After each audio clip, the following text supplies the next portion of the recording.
Back with you tonight here on In Focus. Boris Johnson has stepped down as Conservative Party leader, but will stay on as UK Prime Minister until his successor is elected. It follows a mass exodus within his cabinet as ministers expressed their lack of confidence in his leadership. Johnson recently came under fire yet again after he appointed Chris Pincher into government, despite sexual assault allegations against him. The outgoing Prime Minister apologized for this, calling it a mistake on his part. But his reputation has already taken a knock after a series of scandals since he came into office 3 years ago. My friends, in politics, no one is remotely indispensable.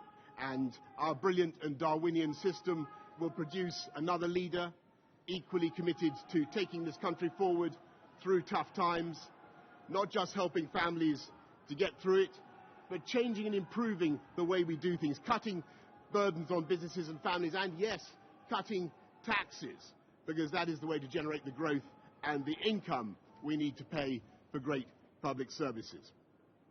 And to that new leader, I say, whoever he or she may be, I say I will give you as much support as I can. I know that there will be many people who are relieved, and perhaps quite a few who will also be disappointed. And I want you to know how sad I am to be giving up the best job in the world. But them's the breaks.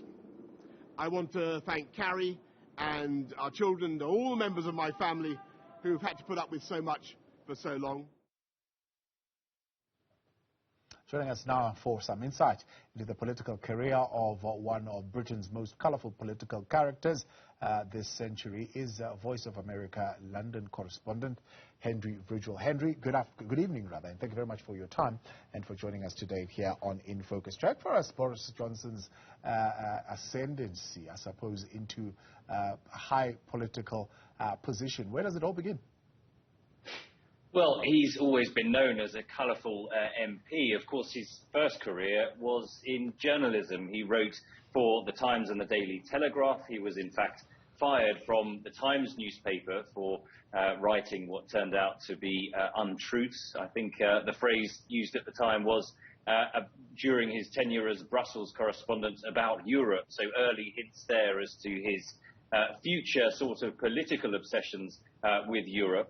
And he became an MP and initially just a backbencher MP in the Tory party, but was well known, was well liked by many of his colleagues, and was then later appointed Foreign Secretary, of course, under Theresa May. He had a checkered sort of ministerial career in the Foreign Office, a difficult one, mainly remembered because of his efforts to get Nazanin Zaghari-Ratcliffe, the dual British-Iranian citizen, released from prison in Iran. He said that she was there training journalists when that was false. She was actually there simply on holiday, and that is thought to have perhaps prolonged her period in jail in Tehran.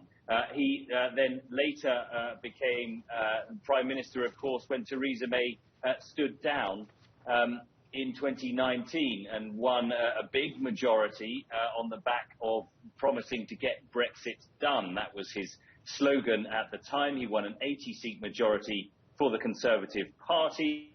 Everybody thought that this was the man who had the magic touch. He managed to unite different core voters across the country, conservative voters, traditional conservative voters, along with new people voting Conservative from northern industrial heartlands of England who supported Brexit and who liked his style. It turned out, of course, that his style became a little too colourful. Yeah. He achieved many firsts as a Prime Minister. The Supreme Court found against him for trying to prorogue Parliament during the Brexit negotiations. He, of course, was found guilty of a criminal offence in having parties at Downing Street during the lockdown. And the latest sort of misdemeanour that seems to have done for him is this allegations or revelations that one of his chief whips, Chris Pincher, he knew that there were allegations of sexual assault against him and nevertheless gave him that job. So it's been an extraordinary political career, and it's not clear yet whether it's quite over. Now, some like to draw parallels between his governing style and his chaotic private life of 3 marriages, at least 7 children, and rumors of a host of affairs. Is that a fair analysis? Yes, I think it probably is. I don't think he would deny that his private life is any less chaotic than his political life. One of the big questions has been, how many children he actually has, and he's never really talked about that to the press. Of course, he's been married before. His latest marriage to Carrie Simons, now Carrie Johnson, of course, many years his younger. They had the baby in Downing Street. He is a colourful character in political and private life, and I think it's fair to say that he has made political gain on that. Many British people like a political character, wanted him and voted for him because he was prepared to break the sort of political conventions, use the kind of colourful language that they were more akin to, perhaps, that what they weren't used to the more sort of guarded comments of other politicians. But in the end, perhaps it's gone too far. And I think now what he will be remembered for is less perhaps his achievements that he's managed in office, and more the improprieties, the law breaking, and now the lies that his opponents say he's made.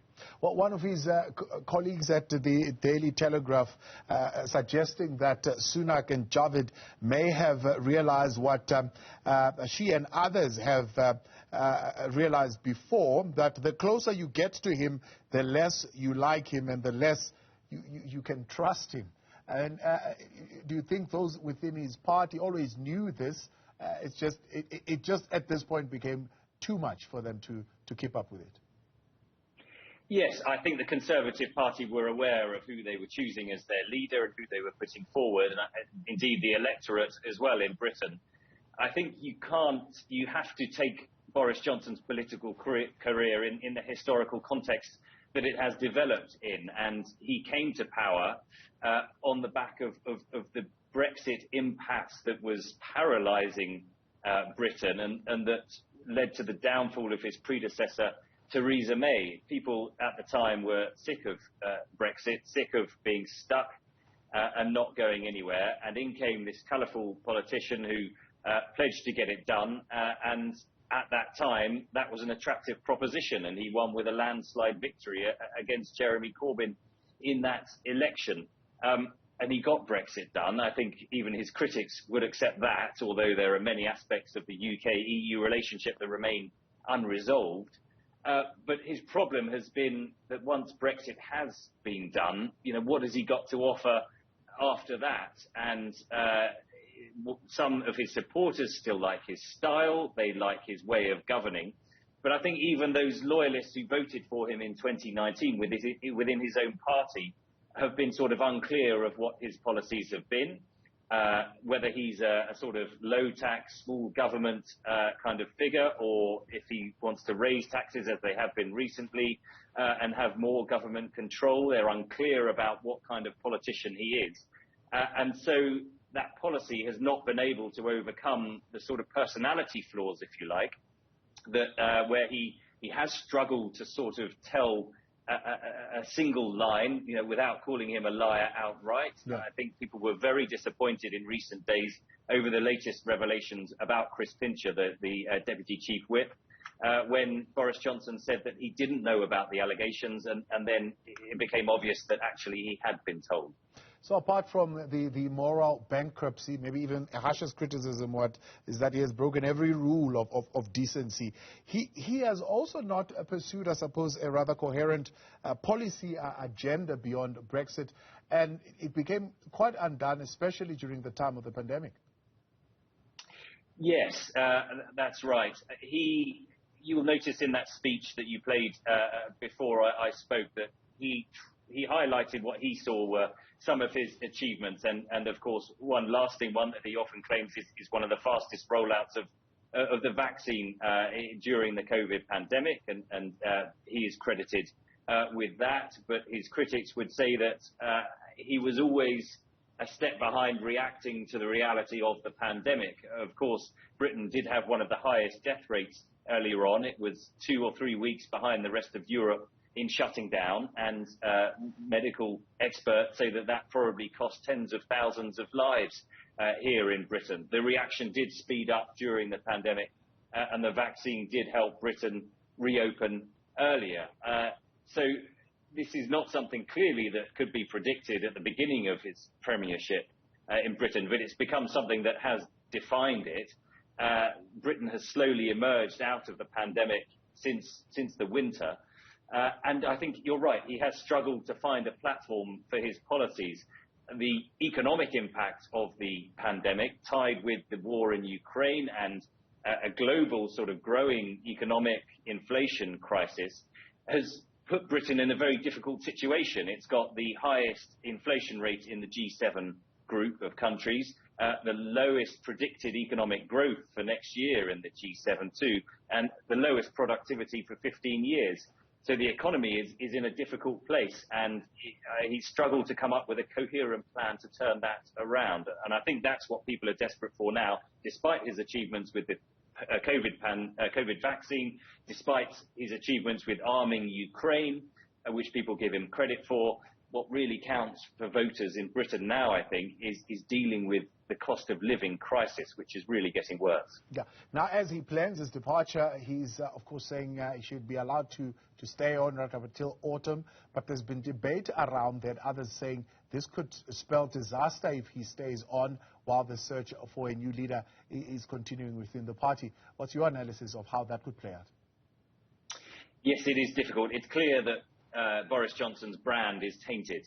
He is deeply unpopular now with the public. His approval rating is something like -50 among the public. I think his own MPs don't trust him anymore, and they see that he is yesterday's news, essentially.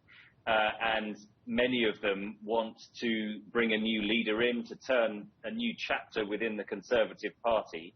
And they fear that if that doesn't happen quickly, that support for the party will continue to decrease all the time that Boris Johnson is the figurehead, the totem pole, if you like, of the Conservative Party. The latest polls since Boris Johnson's resignation, just the first polls taken within the first few hours, show support for the party at around 30%, with the opposition Labour Party on over 40%. So that would suggest, if there is an imminent election, that the Conservatives would be out of government.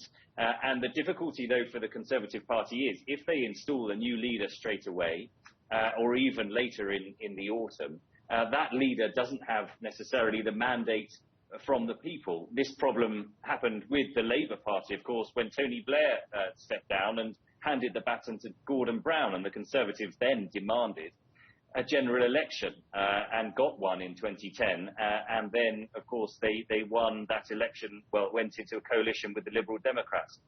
So now Labour could turn the tables and say whoever is the new leader, whether it's Sajid Javid or whoever it might be, that they don't have the legitimacy. They don't have the mandate from the public. It's time for a general election. And so that's a potential danger zone for the Conservative Party as well. They find themselves in a very difficult position. So where does the final decision then ultimately lie in this particular matter, since Dominic Raab seemingly is not going to stand as caretaker? When will that decision have to be made? Yes, I think Dominic Raab probably does not want to stand or has not been asked to stand in as caretaker, because he's seen as a potential candidate for future leader and will want to stand in any poll to choose that future leader. So Boris Johnson's plan is to stay on as what he calls caretaker Prime Minister until October, when a new leader should be in place by the Conservative Party conference happening then. He says no new policies would be introduced while he is caretaker. He has already installed several new ministers in government because there were more than 50 that quit over the past 2 days. So there's huge holes in government to fill. The decisions really will be made in the coming days. So first of all, the first decision is for the Conservative Party, I think, whether they accept Boris Johnson's plan or if they want to get rid of him sooner. and try to move on. And that could be done by changing the rules of the party, something called the 1922 Committee. That represents backbench MPs. They could change the rules and say we'll have another vote of confidence in the Prime Minister. You might remember last month, only a couple of weeks ago, there was a vote of confidence. He's supposed to be okay for another year after that vote, but they could change it, have another vote and get rid of him that way and speed up the process. But if that doesn't happen, the Labour Party have said that they will bring a vote of no confidence in the government into Parliament next week. That would give an opportunity not only for the opposition MPs, but for Conservative MPs themselves to vote against their own government, against their own Prime Minister. Should they do that, then the Prime Minister would really have to go then. I say really have to go then. We don't have a written constitution in Britain, and so Boris Johnson has broken so many political conventions already. I guess it's possible that even if he lost the vote of no confidence, he might try and stick around as well, plunging the country deeper into some kind of constitutional crisis. Henry, appreciate your time and thank you very much for that analysis for us here this evening. Henry Ridgwell is with Voice of America, London.